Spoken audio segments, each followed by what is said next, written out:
साथियों, आप सबका संघर्ष और जंतर मंतर की जमीन कभी भी बेकार नहीं जाएगी। और जिस तरह का आप लोगों ने धैर्य बनाए रखा, हमें तो लगता था कि मैं जब लौट के आऊंगा तो पता नहीं आप मिलेंगे कि नहीं मिलेंगे, लेकिन मुझे बहुत फख्र है, आप सबको मैं सलूट करता हूं। बहुत फख्र है, बहुत फख्र है। सारे के सारे लोग जल जमाए हुए हैं। ये किसी संगठन और किसी आंदोलन की सबसे बड़ी ताकत होती है, बहुत बड़ी ताकत होती है।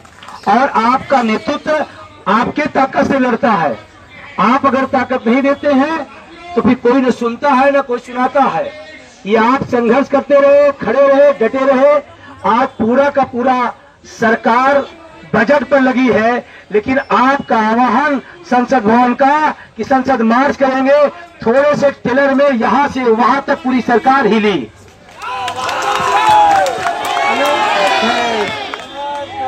गडकरी साहब तक बात गई, गडकरी साहब, क्योंकि जेटली साहब तो है नहीं, और हम तो उसके लिए दुआएं करूंगा जी कि बेचारा ठीक हो जाए, फिर आके 16% कर दे, तो दुआएं करूंगा। ठीक है, वो हमारे साथ अन्याय करें, लेकिन स्वास्थ्य के मामले में हम दुआएं करेंगे। तो क्योंकि बजट सब चल रहा है, तो 5 बजे तक गडकरी साहब वहां 5 बजे तक वहां, उन्होंने कहा कि 5 बजे तक आप रुकिए, 5 बजे तक, लेकिन हमने कहा सर हमारे साथी सड़क पे हैं तो 5 बजे तक तो संभव नहीं। फिर भी उन्होंने जिम्मेदारी से, नरेंद्र सिंह तोमर साहब हैं, सामाजिक अधिकारिता मंत्री हैं, उन्होंने अपने प्रतिनिधिमंडल की बात की और उन्होंने सारी बात को पॉइंट वाइज समझा है। और उन्होंने कहा कि आज आपका बजट सत्र हो जाता है, मैं शासन के अंदर ले जा करके आपकी बात रखूंगा।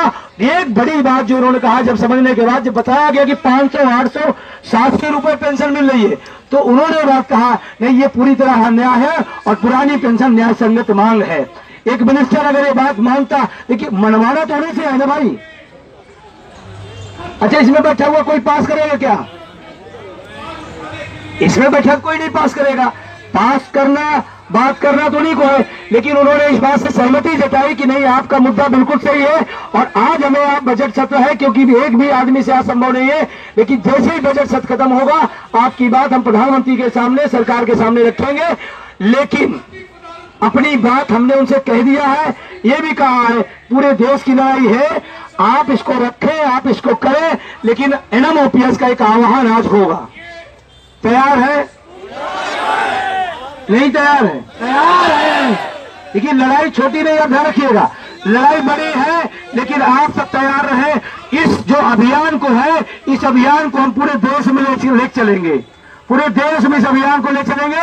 और अगला जो पड़ाव होगा हम सबको, क्योंकि ये उसी बैठने वाले लोग हैं, हम अपने अपने पूरे देश के सांसदों को अपने अपने संसदीय क्षेत्र में घेरने का काम करेंगे। आज के बाद ये फैसला कर लेना, एक भी सांसद और एक भी विधायक को हम आज से माल्यार्पण पर कोई कर्मचारी नहीं करेगा, नहीं करेगा। आपका विभाग का मंत्री हो, आपका क्षेत्र का सांसद हो, आप कह लेना ये माल्यार्पण करने को तैयार है, लेकिन जब पुरानी पेंशन बहाल होगी, माननीय सांसद जी आपको हम प्रिय है, आप हमको प्रिय हो, ठीक है, लेकिन आज के बाद से उनका जो सम्मान था आज कर्मचारियों के बीच में, उस अभियान को लेकर के हम देश भर में चलेंगे। क्या आप तैयार है? रेडी है? रेडी है। अब आपको 2 चीजें और बता दूं मैं। आपको लगता होगा कि क्या हुआ 5 दिन से, गांधी जी का आंदोलन आपने सुना है? गांधी जी का आंदोलन सुना है? आप जब यहाँ बैठे हैं तो आप यहाँ बैठे हैं, आपको पूरा हिंदुस्तान इंतजार कर रहा है, करा नहीं करा कि आज जंतर मंतर में क्या चल रहा है और आज क्या होगा। इससे क्या होगा, पूरे हिंदुस्तान में जो हमारा भाई आलस में बैठा है उसको भी लगता है कि नहीं सर, लोग हमें साथ देना। और आज मैं पूरी ईमानदारी से कह रहा हूं, ये जो नजारा आप पूरे हिंदुस्तान में देख रहे हैं पुरानी पेंशन का, ये मात्र कर्मचारियों के 10% के जागने का नतीजा है। कितना? मात्र 10% कर्मचारी भी जागा है। हम मुगलते में नहीं है, हम भ्रम में नहीं है, गलत तो नहीं हूं मैं, ये मात्र 10% जागा है। हमारा लक्ष्य 20% जगाने का है। 20% हमें कर्मचारियों को जगाना पड़ेगा और लड़ाई के लिए तैयार करना पड़ेगा। एक बात आप ध्यान रखना, अभी आपके बीच में कोई सांसद जी आए थे, रवि वर्मा जी और मनोज झा जी, और अभी सूचना है वो पटेल जी, कांग्रेस के जो की मैन है, की मैन समझते हैं ना? नहीं समझते? अरे बोलो भाई, समझते हैं? हर आदमी सोता विजय बंधु में बोल, की मैन समझते हैं? किसी भी गेट की जो ताले की चाबी होती है वो होता है, और कांग्रेस के की मैन आपके बीच में आ रहे हैं, उनको इसलिए सुनना जरूरी है क्योंकि उनकी जगह वाली बात भी करना है। हमें नहीं केंद्र सरकार का विरोध कर रहे हैं, हम जितनी भी सरकारें चाहे जिसकी हो सबके विरोध में हम हैं। मानते नहीं मानते?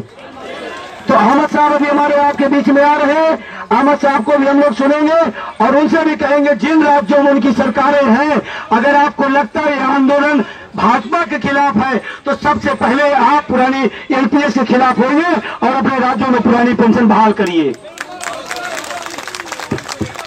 और एक चीज आपको बहुत दूरदर्शिता वाली बता रहा हूं, अगर उन राज्यों में सरकार बहाल कर देती है तो आपको अचानक रात 8 बजे सुनाई पड़ सकता है। और इसीलिए आपसे कह रहा हूं कि अहमद पटेल आ रहे वो की है कांग्रेस के, अगर इन 3 राज्यों में कांग्रेस ने लागू कर दिया और मोदी को सुनाई पड़ गया तो रात 8 बजे भाई और बहनों, आप इसको अपनी लड़ाई को न मानिए। मैं बता रहा हूं बहुत सेंसिटिव टाइप चल रहा है, बहुत ही निर्णायक दौर में हम हैं। और निर्णय आपको क्या लगता है, जंतर मंतर रिपोर्ट अभी और शासन के लोग डेली की डेली रिपोर्ट आपकी यहाँ आ रही थी, डेली की डेली रिपोर्ट पूछी जा रही थी क्या स्थिति है, कैसे है। आपका संघर्ष कभी खराब नहीं जाता और हम सब इसीलिए लगे हैं किसी तरह से उन राज्यों में घोषणा हो जाए तो फिर हम लोग टीवी अपना अपना खोलेंगे रात 8 बजे। भाई और बहनों,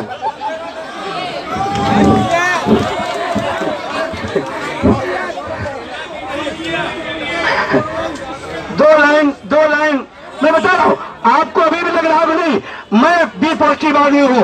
19 के घोषणा के पहले ये प्रधानमंत्री रात 8 बजे आ सकता है किसी टाइम। है दबाव है, उधर भी सत्ता में भी दबाव है, और आने के बाद 8 बजे क्या बोलेंगे भाई और बहनों?